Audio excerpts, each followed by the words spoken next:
Don't you dare pay your mortgage off early. Do this and grow your wealth.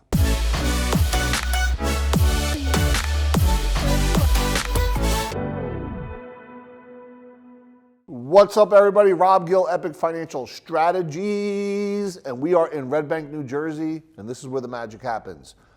Psst. CFP, fiduciary, who doesn't believe investments outside of the stock market. I'm calling you out right now. Here's the deal. So a lot of times there's advice, hey, you should pay off your mortgage early because it's an emotional thing. Paying off the mortgage early means that, oh my God, I don't have that mortgage payment anymore. And by the way, this is when the accountant should get involved because there is a little bit of power in having a mortgage interest write-off. Once again, involve your accountant. Don't just listen to the fiduciary because the fiduciary is not an accountant. Don't just listen to the CFP because the CFP, unless it says accountant next to it, is not an accountant.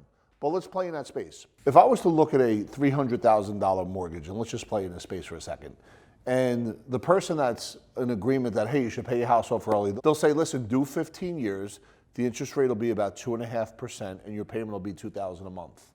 Versus if you did a 30-year where it would be 3.5% interest, and your payment will be about $1,350. So that's a difference of about $650 a month if, in fact, you were going to pay the house off early, right? So the question becomes, okay, if I'm going to pay it off early, then I lose the opportunity on that extra $650 a month. I'm going to say, why don't you take that hat, why don't you take that tape, rewind it back, and go, let me go 30 years at 3.5% interest.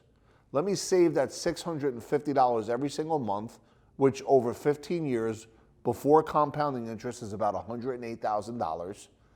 And let me create another bucket with that money while I'm maximizing the 30 years on that money, because money is worth less every single year than the year before. So I'm taking advantage of inflation in that situation. And now that extra bucket of money that I have, which is $108,000, 15 years later, before compounding, can be more than enough if I choose to pay off the balance of the house.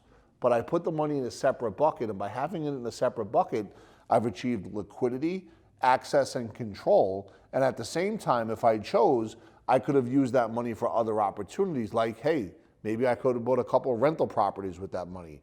And maybe those rental properties could have paid back the account that I funded. And oh, by the way, if I still want to pay it off in 15 years, but I don't do it the way the bank is suggested because I want to keep money in my pocket where it belongs, now I've created my own opportunities, my own wealth, and maximize on all the tax benefits along the way. Okay, so the real question becomes, how do we understand money in, money out? How do we understand interest rates? How do we understand taxation and inflation?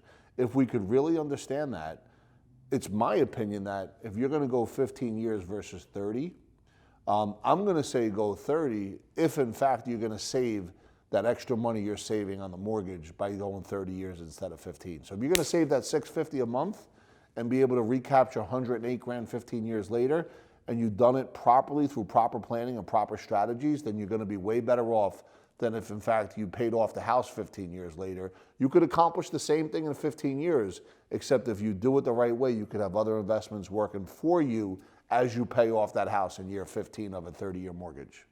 Anyway, we're bringing content every single day. If you'd like to hear more of what we have, please go ahead and click the link below. If you have any questions and you want to meet one of the team members, feel free in the comment section to add any comments and specifically throw in there if there's any videos that you'd like us to do.